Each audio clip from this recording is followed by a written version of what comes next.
Jai Guruji. Anantam Shukrana for this beautiful divine satsang. Last week we read chapter 28 of Rudra Samhita part 3. In this we read that Shiva assumed a form of a Brahmin because he wanted to test the penance of Parvati. And there, when he was talking to Parvati, he completely tried to discredit Lord Shiva in comparison to Parvati, and also guided her that she should stay away from Lord Shiva.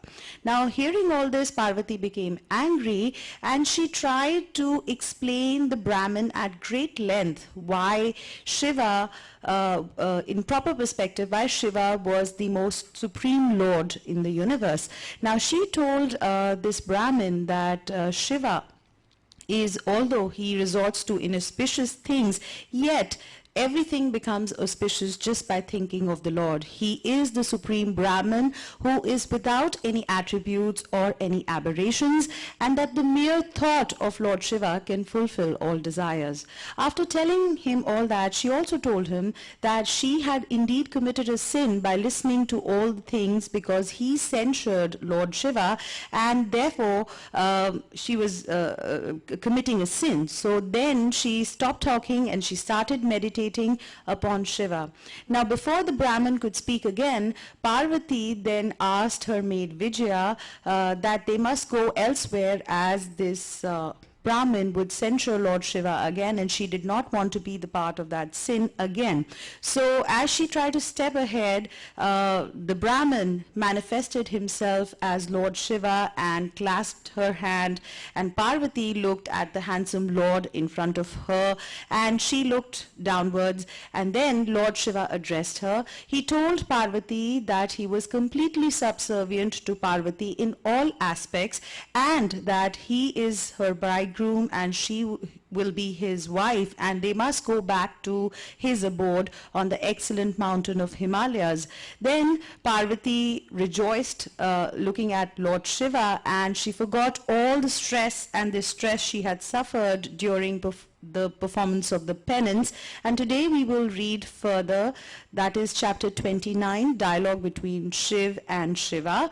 Today Medha aunty will be reading in English and Dhananjay uncle will be reading in Hindi. Jai Guruji.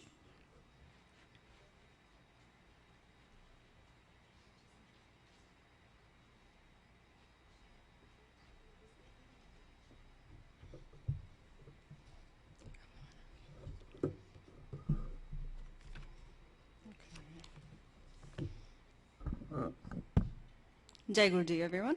Chapter 29. Narad said, "O Brahma, O fortunate one, what happened thereafter? I wish to hear everything. Please narrate the glory of Parvati to me."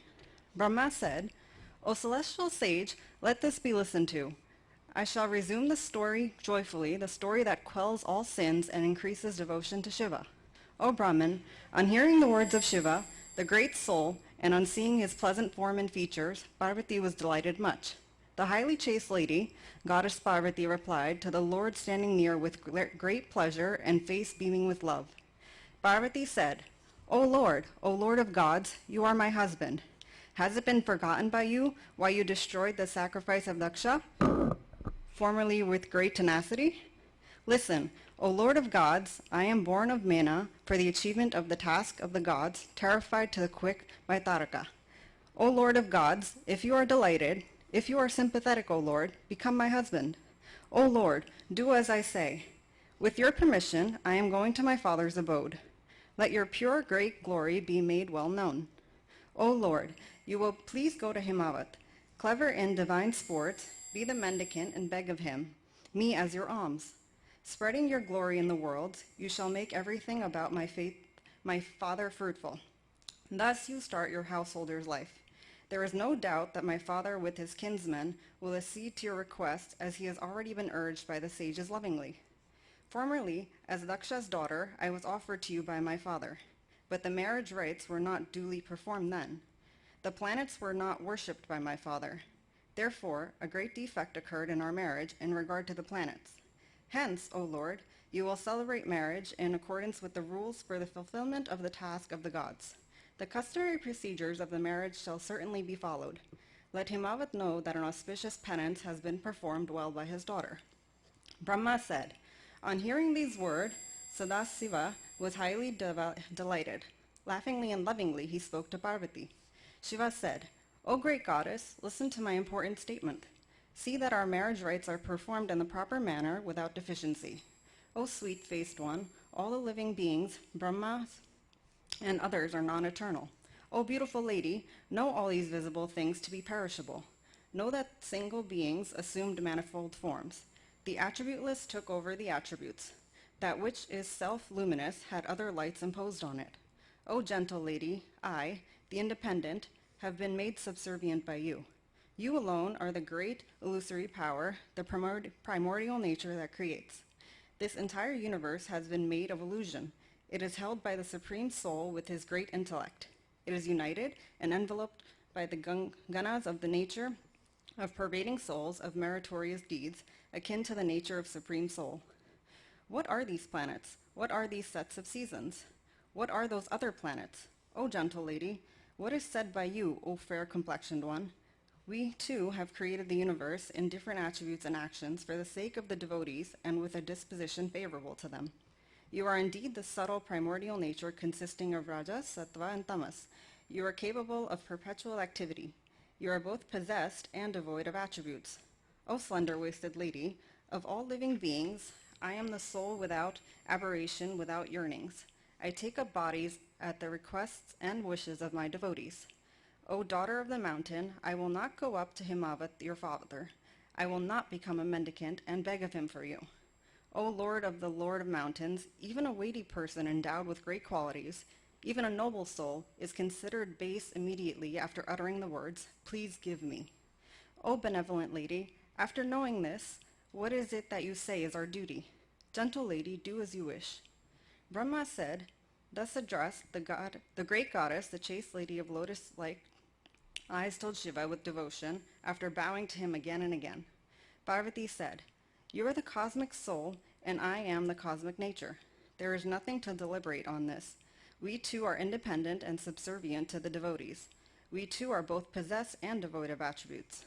O Lord Shiva, with effort you will please do according to my request. O Shiva, beg of Himavat for me. You will bestow a fortune on him. O great Lord, be sympathetic. I am your devotee forever. I am your wife forever and ever birth. You are Brahman, the great soul, devoid of attributes greater than primordial nature, without aberration, free from yearnings, independent, great Lord. Still, you are possessed of attributes too, and enthusiastic in the uplift of the devotees. You sport about in your own soul, engrossed in it, and you are clever in your different sports. O great Lord, I know you in every respect. O omniscient, of what avail is a detailed talk? Take pity on me. Spread your glory in the world, indulging in your wonderful divine sports. Singing them, O Lord, people can cross the ocean of worldly existence." Brahma said, after saying these words to the great Lord, Parvati stopped and bowed to him frequently, with shoulders stooping and palms joined in reverence. Thus addressed by her, Shiva of the noble soul, just to follow and imitate the worldly conventions, thought that it should be so. Being desirous of doing so, he rejoiced. Then Shiva vanished. With a great delight, he went to Kailash, but at his separation from Parvati, his mind was distressed. After reaching there, he mentioned the news to Nandin and others. He was very much delighted. Those Ganas, Bhairav, and others were greatly pleased. They celebrated the occasion with great festivities. O Narad, all went on auspiciously. All misery was at an end. Shiva too was in a pleasant mood. That concludes chapter 29. Dhananjaya Uncle will be reading in Hindi. Jai Guruji.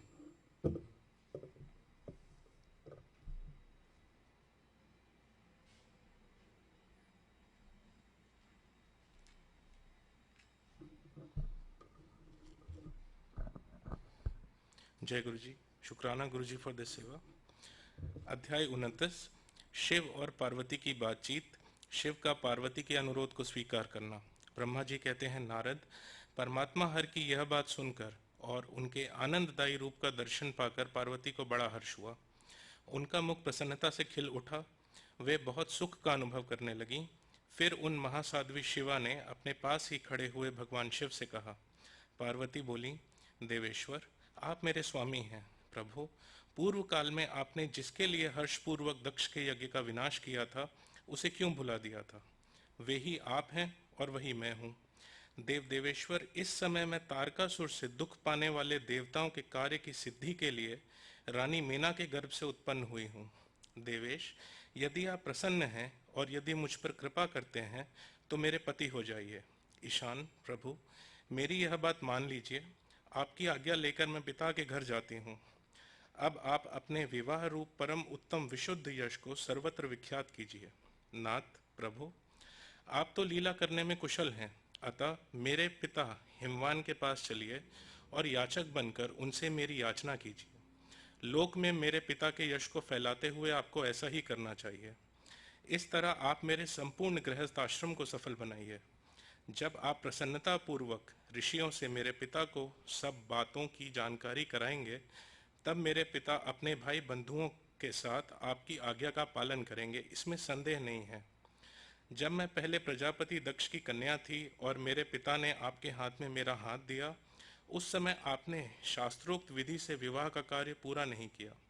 मेरे पिता दक्ष ने ग्रहों की पूजा नहीं की, अतः उस विवाह में ग्रह पूजन विषयक बड़ी भारी त्रुटि रह गई। इसलिए प्रभु महादेव, अब की बार देवताओं के कार्य की सिद्धि के लिए आप शास्त्रोक्त विधि से विवाह कार्य का संपादन करें। विवाह की जैसी रीति है उसका पालन आपको अवश्य करना चाहिए। मेरे पिता हिमवान को अच्छी तरह ज्ञात हो जाना चाहिए कि मेरी पुत्री ने शुभकारक तपस्या की है।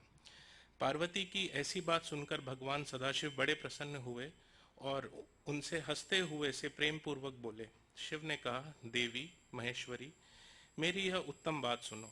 यह उचित, मंगलकारक और निर्दोष है। इसे सुनकर वैसा ही करो। वरानने, ब्रह्मा आदि जितने भी प्राणी हैं वे सब अनित्य हैं। भामिनी, यह सब जो कुछ दिखाई देता है इसे नश्वर समझो। मैं निर्गुण परमात्मा ही गुणों से युक्त हो एक से अनेक हो गया हूँ। जो अपने प्रकाश से प्रकाशित होता है वही परमात्मा में दूसरों के प्रकाश से प्रकाशित होने वाला हो गया।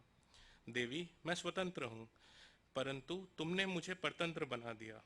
समस्त कर्मों को करने वाली प्रकृति एवं महामाया तुम ही हो। यह संपूर्ण जगत महामय ही रचा गया है। मुझ सर्वात्मा परमात्मा ने अपनी उत्तम बुद्धि के द्वारा इसे धारण मात्र कर रखा है। सर्वत्र परमात्म भाव रखने वाले सर्वात्मा पुण्यवानों ने इसे अपने भीतर सींचा है तथा यह तीनों गुणों से आवेष्टित है। देवी वरवर्णिनी, कौन मुख्य ग्रह हैं, कौन से ऋतु समूह हैं, अथवा कौन दूसरे दूसरे उपग्रह हैं? इस समय तुमने शिव के लिए क्या कहा है? किस कर्तव्य का विधान किया गया है? गुण और कार्य के भेद से हम दोनों ने इस जगत में भक्त वत्सलता के कारण भक्तों को सुख देने हेतु अवतार ग्रहण किया है। तुम ही राजसत्व तमोमय त्रिगुणात्मिका सूक्ष्म प्रकृति सदा व्यापार कुशल सगुणा और निर्गुणा भी हो। सुमध्य में मैं यहाँ संपूर्ण भूतों का आत्मा निर्विकार एवं निरीह हूँ। भक्त की इच्छा से मैंने शरीर धारण किया है। शैलजे, मैं तुम्हारे पिता हिमालय के पास नहीं जा सकता तथा भिक्षुक होकर किसी तरह तुम्हारी उनसे याचना भी नहीं कर सकता। गिरिराज नंदिनी, महान गुणों से अत्यंत गौरवशाली महात्मा पुरुष भी अपने मुंह से देही दो यह बात निकालने पर तत्काल लघुता को प्राप्त हो जाते हैं। कल्याणी, ऐसा जानकर हमारे लिए क्या कहती हो? भद्रे, तुम्हारी आज्ञा से मुझे सब कुछ करना है, अतः जैसी तुम्हारी इच्छा हो वैसा करो। महादेव जी के ऐसा कहने पर भी सती साध्वी कमल लोचना महादेवी शिवा ने उन भगवान शंकर को बारंबार भक्ति भाव से प्रणाम करके कहा। पार्वती बोली, नाथ, आप आत्मा हैं और मैं प्रकृति। इस विषय में विचार करने की कोई बात नहीं है। हम दोनों स्वतंत्र और निर्गुण होते हुए भी भक्तों के अधीन होने के कारण सगुण हो जाते हैं। शंभो, प्रभु, आपको प्रयत्न पूर्वक मेरी प्रार्थना के अनुसार कार्य करना चाहिए। शंकर, आप मेरे लिए याचना करें और हिमवान को दाता बनने का सौभाग्य प्रदान करें। महेश्वर, मैं सदा आपकी भक्ता हूँ, अतः मुझ पर कृपा कीजिए। नाथ, सदा जन्म जन्म में मैं ही आपकी पत्नी होती रही हूँ। आप परम ब्रह्म परमात्मा हैं, निर्गुण हैं, प्रकृति से परे हैं, निर्विकार, निरीह एवं स्वतंत्र परमेश्वर हैं, तथापि भक्तों के उद्धार में संलग्न होकर यहाँ सगुण भी हो जाते हैं। स्वात्माराम होकर भी लीला विहारी बन जाते हैं, क्योंकि आप नाना प्रकार की लीलाएं करने में कुशल हैं। महादेव, महेश्वर, मैं सब प्रकार से आपको जानती हूँ। सर्वज्ञ, अब बहुत कहने से क्या लाभ, मुझ पर दया कीजिए। नाथ, महान अद्भुत लीला करके लोक में अपने सुयश का विस्तार कीजिए, जिसे गा गाकर लोग अनायास ही भवसागर से पार हो जाएं। ब्रह्मा जी कहते हैं, नारद, ऐसा कहकर गिरिजा ने महेश्वर को बारंबार प्रणाम किया और मस्तक झुकाकर हाथ जोड़ वे चुप हो गईं। उनके ऐसा कहने पर महात्मा महेश्वर ने लोक लीला का अनुसरण करने के लिए वैसा करना स्वीकार कर लिया। पार्वती ने जो कुछ कहा था उसी को प्रसन्नता पूर्वक करने के लिए उद्यत होकर वे हंसने लगे। तदनंतर हर्ष से भरे हुए शंभु अंतर्धान हो कैलाश को चले गए। उस समय काली के विरह से उनका चित्त उन्हीं की ओर खिंच गया था। कैलाश पर जाकर परमानंद में निमग्न हुए महेश्वर ने अपने नंदी आदि गणों से वह सारा वृत्तांत कह सुनाया। वे भैरव आदि सभी गण भी वह सब समाचार सुनकर अत्यंत सुखी हो गए और महान उत्सव करने लगे। नारद, उस समय वहां महान मंगल होने लगा। सबके दुख नष्ट हो गए तथा रुद्रदेव को भी पूर्ण आनंद प्राप्त हुआ। अध्याय 29 समाप्त। जय गुरु जी।